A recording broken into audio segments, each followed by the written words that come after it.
Hey, welcome back everybody to another Daikon Dissectional production hosted by Deathstroke9. Today we're going to be reacting to Josh Ritter, The Curse. Now Josh Ritter is an artist that I don't really hear mentioned, ever. But I reacted to one song by him because a patron requested it a really long time ago, and it was really good.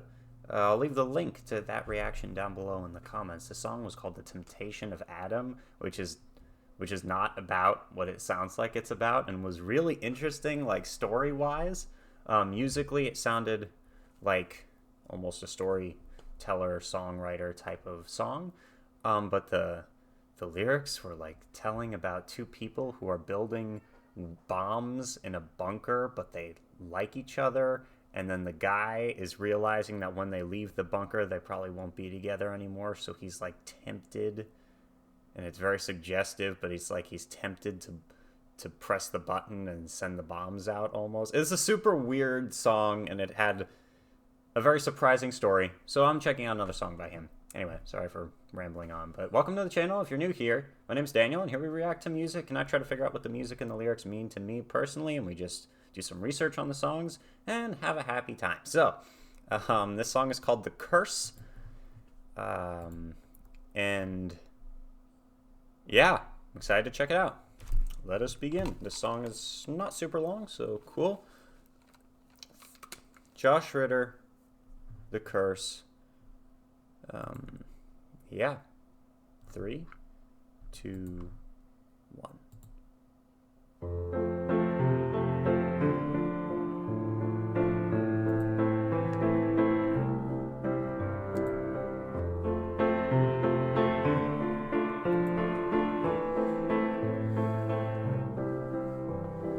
He opens his eyes, falls in love at first sight with the girl Love the piano. in the doorway. What beautiful lines, how full of life after thousands of years. What a face to wake up to. He holds back a sigh as she touches his arm. She dusts off the bed where till now he's been sleeping under miles of stone. The dried fig of his heart under scarab and bone starts back to its beating. What? This is even weirder than the first song, huh? Or more interesting. What the heck? So he's She like carries him home in a beautiful boat. He watches the sea from a porthole in stowage. He can hear all she says as she sits by his bed, and one day his lips answer her in her own language. The days quickly pass, he loves making her laugh. The first time he moves, it's her hair that he touches. She asks, are you cursed? He says, I think that I'm cured. Then he talks of the Nile and the girls in bulrushes.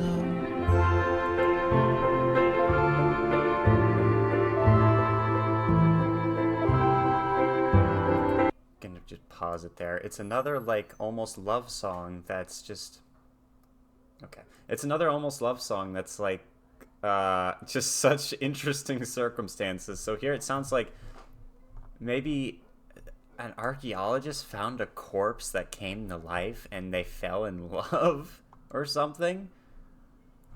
I'm not sure, but I hope you can't hear a bunch of stuff coming from upstairs. If you can, apologies. But what a unique idea for a song. Wow. Very interesting. All right. It's a very unique way to write a song. So it's taking a relatable thing, right? It adds a layer that people of like a love story or something and puts it in a very strange situation. That's what I'm getting so far. Anyway, let's continue. 3, 2, 1.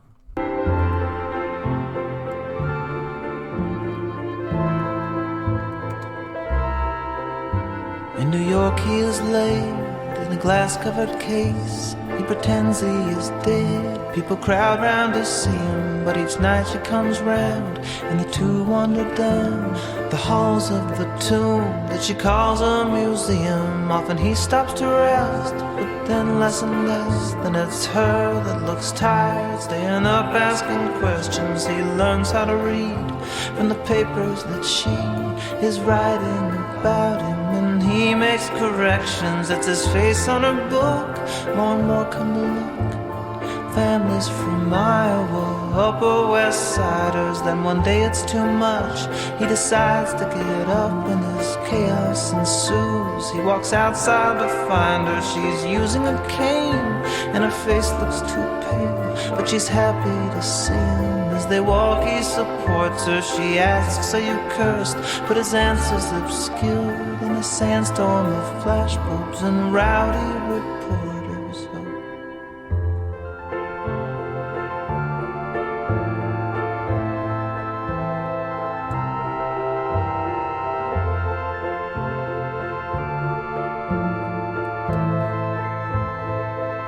So now they're famous.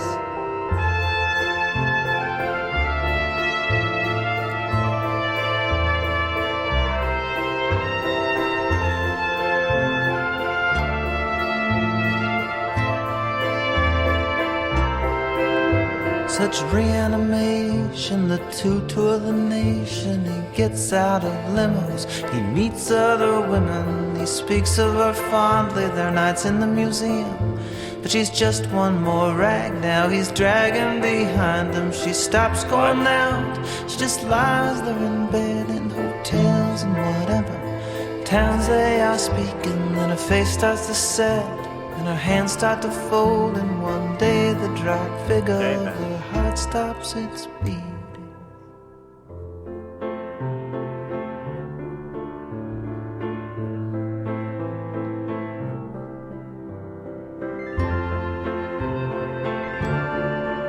That's really sad. Wow. Long ago on the ship, she asked why pyramids. He said, think of them as an immense invitation. She asked, are you cursed? He said, I think that I'm cured. Then he kissed her in hope that she'd forget that question. What?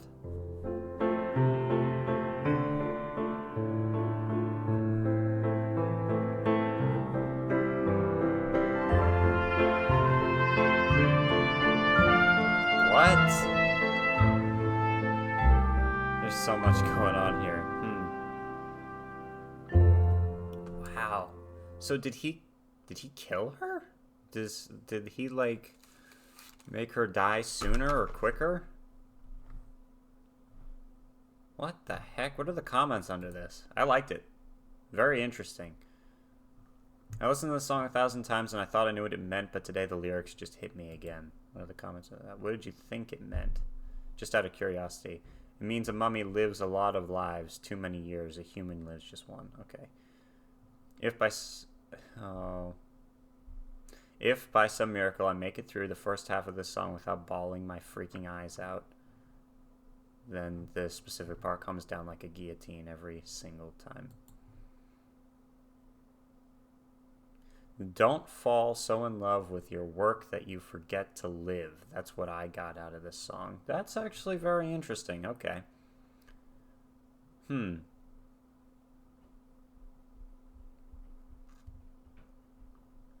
song is a tale about a mummy that somehow wakes up the curse and sees a beautiful woman standing over him, a scientist, and falls in love with her. She ages and dies, and he's cursed to live forever.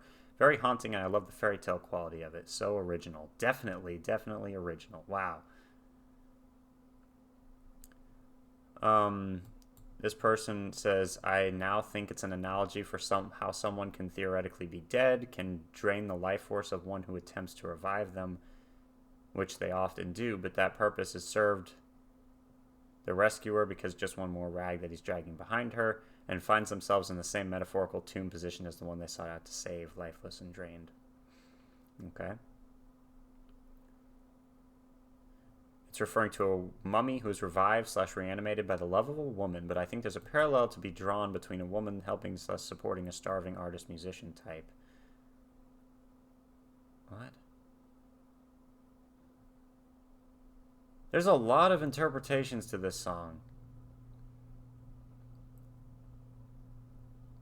To everyone who's been sleeping out of love for a long, long time, so beautiful, pure poetry. He opens his eyes, falls in love at first sight. After thousands of years, what a face to wake up to. Wow. So much interesting stuff going on here. So the lyrics, like, at the beginning, he comes to life and he like falls in love with her almost immediately. And it doesn't really tell you what his answer is when she asks him, "Are you cursed?" Then later, we go a little bit further down that path, and they discover that like he pretends to be dead, but then eventually he's like, "Screw this!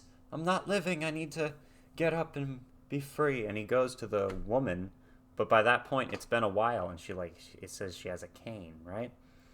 And then he takes her with him all over the place, and she eventually like just she's like dead, and she's been dead for a while, and then like is a corpse. I wonder if he could reanimate her.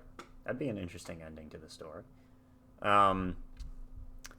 These are really unique songs. This guy, I might do it on my own time, but I think I'll listen to more songs by him. Very, very unique artist.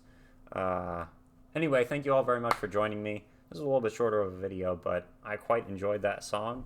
Let me know if there's any other songs by this guy you'd like me to check out, and if you've never heard of him, maybe do some research. So this says, "The Curse was the first song Ritter wrote for the 2010 album So Runs the World Away. After his prior album, he fell into a bit of a slump that he's described as a cold shadow in which he was blindsided by writer's block and self-doubt.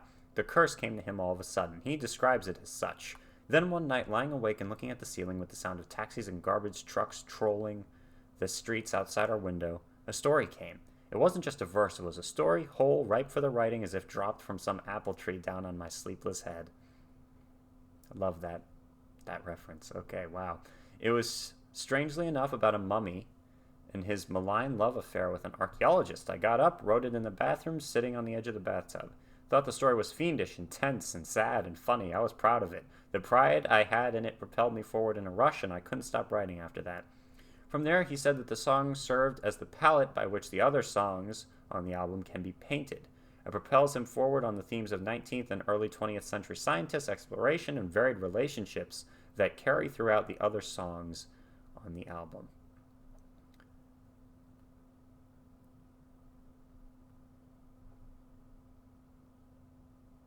Huh.